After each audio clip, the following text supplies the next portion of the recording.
बरसात से पहले इंदौर नगर निगम शहर के पुराने और जर्जर भवनों को गिराने की कार्रवाई कर रहा है। इसी के तहत इंदौर नगर निगम ने संयोगितागंज क्षेत्र के जर्जर मकान को तोड़ने की कार्रवाई की। मानसून के वक्त जर्जर भवनों से कोई जनहानि नहीं हो, इसके लिए इंदौर नगर निगम ने कमर कस ली है। मानसून के पहले नगर निगम ने जर्जर भवनों पर कार्रवाई की। इंदौर के संयोगितागंज थाना क्षेत्र में हुई कार्रवाई में निगम का बड़ा अमला भी साथ था। कार्रवाई के दौरान कोई विवाद न हो, इसके लिए पुलिस भी मौजूद थी। ये मकान भानु प्रताप का था, जो लगभग 50 साल पहले बना था। आज निगम की टीम ने इस मकान पर कार्रवाई करते हुए 2 जेसीबी और एक पोकलेन मशीन से मकान तोड़ दिया। ये मकान खतरनाक घोषित था, अति खतरनाक भी नहीं था। और हमारी ऐसी अधिकारी से बात ये थी कि जो नीचे किराएदार रहता है उसको बचाते हुए मकान तोड़ा जाए। गरीब है और उसका रहने का कोई अन्य कोई साधन नहीं है, तो हमारी ऐसी इच्छा थी कि ऊपर से इसको तोड़ते हुए लाते और नीचे का कमरा बचा दिया जाए। और मकान तोड़ने के बाद उसको बनाना वो कोई नियमानुसार नहीं हो सकता है, इसलिए हम ये चाह रहे थे कि उसको ऊपर से तोड़ते हुए जाएं और नीचे जिस कमरे में गरीब परिवार रहता है उसको रहने दिया जाए। नहीं, आरोप नहीं लगाया मैंने ऐसा। उसमें मेरा जब मकान नीचे से टूटता है तो शंका को जन्म देता है।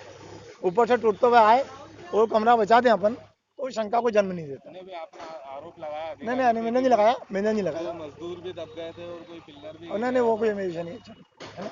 किसका मकान है ये? और नहीं, मेरे को नहीं मालूम किसका मकान है, ये मेरे को नहीं जानकारी है। ये मकान किसका है? ये मेरे को जानकारी नहीं। कितने साल पुराना मकान है ये मकान मेरे ख्याल से 50 साल से पुराना होना चाहिए। ये मकान जर्जर मकान की कार्रवाई है और ये G+2 का एक जर्जर मकान था, जो कि लगभग 30 फीट बाई 40 या 50 फीट 30 बाई 50 का मकान था ये, और काफ़ी पुराना बना हुआ। आप अगर देखेंगे तो देखेंगे कि अभी भी इसकी दीवारें वगैरह फट गई हैं। तो ये बहुत दिनों से शेड्यूल में था और इनको लगातार नोटिस दिया जा रहा था कि अगर आप चाहें तो स्वयं गिरा लें, और जो हिस्सा ये चाहते थे कि ये छोड़ दिया जाए वो आप बचा लें। कोई भानु प्रताप क्यों? एक मिनट, वो नाम बताओ ना उसका नोटिस में। वैसे भानु प्रताप के नाम से है ये, तो एक किराएदार है, उनका मैं नाम आपको बताना चाह रहा था, वो मुझे याद नहीं।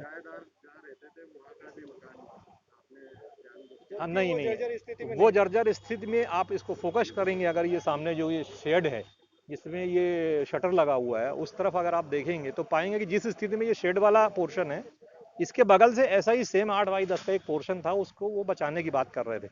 हमने कहा था अगर गिरने के बाद ऐसा कोशिश करेंगे कि अगर बच जाएगा, लेकिन चूंकि पूरी जर्जर मकान था, उन्होंने जैसे ही ऊपर को टच किया तो पूरा मकान भरभरा के गिर गया, तो उसकी चद्दर गिर गई थी और दीवारें नीचे से क्रैक हो गई थी। क्योंकि इनने पहले से ही कह रखा था कि हम उसका उपयोग कर सकते हैं, तो हमें यह था कि अगर दीवारें क्रैक हो चुकी हैं तो उसको गिराना ही उचित है, उसको छोड़ना मौके पर उचित नहीं है। क्योंकि किसी रिपेयरिंग के दौरान अगर उसका कुछ टुकड़ा किसी के ऊपर गिर जाए, कुछ अनहोनी हो जाएगी, तो उसकी जवाबदारी कौन लेगा? मौके पे मैं खड़ा हूं तो मेरी जवाबदारी है। इसलिए मैंने उसको बोला चूंकि ये भी फट गई है तो अब आप इसको गिराते हुए आगे बढ़ो। सर, इसका बीजेपी नेता का आरोप है, आपके ऊपर आरोप नहीं, अब वो तो जनप्रतिनिधि हैं, उनका पूरा सम्मान है, उसके लिए उनको अधिकार है, जो भी कह सकते हैं उन्हें, कहीं हमें कोई शिकायत नहीं है।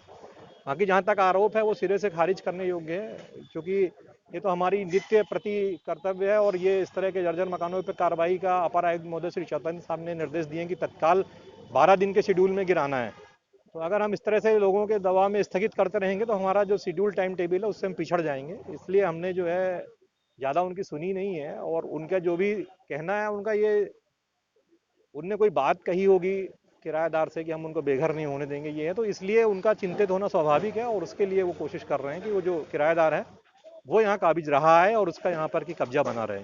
निगम पर आरोप लगाते हुए रहवासियों ने कहा कि निगम ने गलत कार्रवाई की है। रहवासियों का कहना है कि नीचे का कमरा जर्जर हालत में नहीं था। रहवासियों का कहना है कि इसमें किराएदार भी रह रहे थे। इसके बाद भी निगम ने मकान पर कार्रवाई की।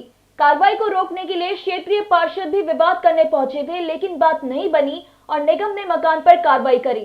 Bureau report, IMP news, Indore.